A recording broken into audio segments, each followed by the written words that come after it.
લક્ષ્ય ન્યૂઝ, એક નજર, એક લક્ષ્ય.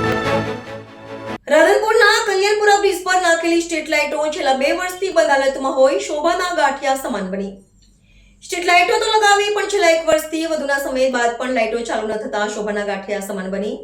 આ સ્ટ્રીટ લાઇટો ચાલુ કરવામાં નેશનલ હાઈવે ઓથોરિટીને કયો ગ્રહ નડે છે તેની ખબર પડતી નથી. આ સ્ટ્રીટ લાઇટો ચાલુ કરવામાં નેશનલ હાઈવે ઓથોરિટીને કયો ગ્રહ નડે છે તેની ખબર પડતી નથી. પાટણ રાધનપુર ખાતે કલ્યાણપુરા બ્રિજ ઉપર થાંભલા ઊભા કર્યા છે પણ સ્ટ્રીટ લાઇટો ચાલુ ન થતાં સ્ટ્રીટ લાઇટ શોભાના ગાંઠિયા સમાન બની છે. પાટણ જિલ્લાના રાધનપુર નજીક આવેલા Kalyanpura bridge national highway authority દ્વારા હાઈવે બ્રિજની બંને બાજુ સ્ટ્રીટ લાઇટના વીજપોલ ઊભા કરી લાઇટો ફિટ કરી છે પણ ચાલુ કરાતી નથી. ત્યારે બ્રિજ પર નાખેલી સ્ટ્રીટ લાઇટો બંધ હાલતમાં હોય હાલ શોભાના ગાંઠિયા સમાન જોવા મળી રહી છે.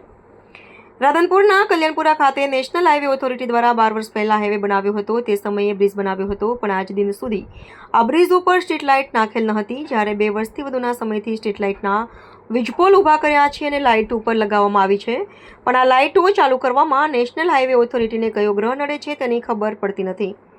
કલ્યાણપુરા બ્રિજ ઉપર વીજપોલ ઊભા કર્યા પણ આજ દિન સુધી સ્ટ્રીટ લાઇટ ચાલુ ન થતાં આ સ્ટ્રીટ લાઇટ શોભાના ગાંઠિયા સમાન હોય તેવું લાગી રહ્યું છે. ત્યારે આ લાઇટો તાત્કાલિક ધોરણે ચાલુ કરવા લોકમાંગ ઉઠવા પામી છે. રિપોર્ટર પંકજ સાધુ, પાટણ.